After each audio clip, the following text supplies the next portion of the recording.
Hey, Bethany, Tommy Gibbons here, professor of the course. Great to have you. And I think, right, we studied together. Um, Maybe when you first started Fuller, I think you might have mentioned this in your intro video. And and I think I do have like a vague memory of that, which is super cool. So, um, anyway, good to be working with you again, obviously. And pull my oops, there went my mic. Um, since it's week one, I thought that we would, I'd take some time here to send you a video reply and gives me a chance to kind of say hello a little bit more directly and kind of welcome you to the course. And then to give you a little bit of reaction to what you've written here for week one. And I love what you've written. Just some really, I think, thoughtful responses.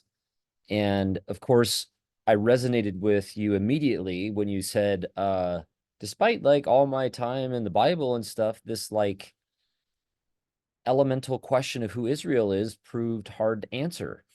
And I actually think that that's true, right? Of the most elemental questions of our life, of the Bible, they're sometimes the hardest to answer succinctly, because they're sort of like beneath what we're always talking about, kind of in the background, something that we have a working sense of, but that we don't usually pause to try to articulate. So I identify with that, and of course understood when I posed that question that it was going to be hard to answer. But I think your response is beautiful in terms of the different strands that you've pulled together from our readings, especially the way that you have, um, I think, held together Israel as a people, both obedient and disobedient, faithful and unfaithful. And that is as opposed to the tendency you'll often find among Christians to idealize Israel or idealize the people of God as if it were some kind of entity to which you belong only if you meet certain criteria, only if you sort of live up, to some ideal. And part of the reason I asked the question is to try to suss out what you've said so, I think, articulately yourself, namely that that's just not what Israel is. Israel is a messy reality. And as we read the Gospel of Matthew, we want to let it remain that, to see Jesus as a part of that, to see Jesus as shaping that messy social reality rather than seeing Jesus as someone who kind of swoops in and supposedly offers some ideal version of Israel and then kind of decides who belongs. That's a lot of the way Christians read Matthew and the rest of the New Testament, frankly, as if Jesus were the source of an ideal and then the criteria for who truly belongs to that ideal. And I think that just gives rise to all kinds of problems socially, psychologically, theologically, etc. So I love that you brought this out. And since you are working in psychology yourself, I hope that you'll continue to think about what the maybe some of the legacy of that understanding of God, of knowing God, and even of our societies insofar as they're influenced by the Christian tradition, what kind of psychological wounds that has left people with in terms of laboring at belonging to something that they don't feel like they measure up to. Um, so love that about your response. And let me just tie in another thing that you mentioned that I thought was so insightful. And that is that you can't make sense of Israel apart from land. And that is another sort of sorely neglected dimension of who Israel is in the Bible that I think is irrevocably part of who Israel is according to the Bible, and is assumed in Matthew in a way that if we don't take that into account, we'll jump to all kinds of conclusions that are probably not very sound interpretations of Matthew. Now, once we recognize that land is integral to who Israel is, it, of course, points up all kinds of other questions that I don't think there are easy answers to. So I don't want to oversimplify what it might imply. I think a lot of people will imply in a way that is not justified that the land of Israel is the modern state of Israel, and the part of the Jewish community that has become enfranchised in the modern geopolitical system of states as the country of Israel is itself the same as Israel in the Bible and entitled to some kind of territorial sovereignty by violence in this land. Like all that, I think, does not follow from the fact that the people, the reality of Israel is in a kind of irrevocable relation to a particular place on the earth, even if the boundaries of that place and what it means for the people of God to know that place as their land is something that requires all kinds of careful memory, thinking, hope, etc. So a lot more we could say there, but you obviously draw the inference that for us to follow Jesus, for us to be gathered into this sprawling intergenerational people of promise, descended variously from Abraham, called Israel, which is how I do think we should think of ourselves, implies learning our own relationship to our places, the lands that sustain us, as well as other places on the earth that are related to the places where we live. And the fact that we have now devised, right, a form of Christian existence and kind of forms of human society that can be so oblivious to where we live, to how our life depends on the places that we live in, to what our patterns of life are actually doing destructively to the places that we're living. It's a commentary really on how divergent, I would say, our expressions of Christianity tend to be from the kind of life of the people of God and the teaching of Jesus that we find in the Bible and obviously in Matthew. So you've just identified something that I hope will be an ongoing kind of site of reflection and scrutiny as we move through the rest of the course and beyond. And I think that part of the purpose of God's revelation in and through a people tied to a particular place is to actually disclose, unveil what is at stake in how people relate to land. And the land of Israel historically in the Bible is not some hermetically sealed territory. It's a place that is organically related to all kinds of other places.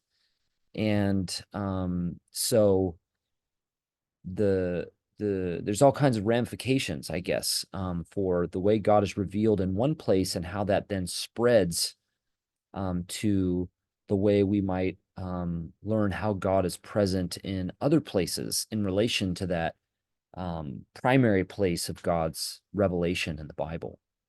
So lots more we could say, but you obviously got me like kind of rambling here because you got such generative thoughts in your posts. I was going to come back here to the genealogy here at the end because I think you ask a great question at the end. I appreciate Shauna and JD and Susan's responses to this question.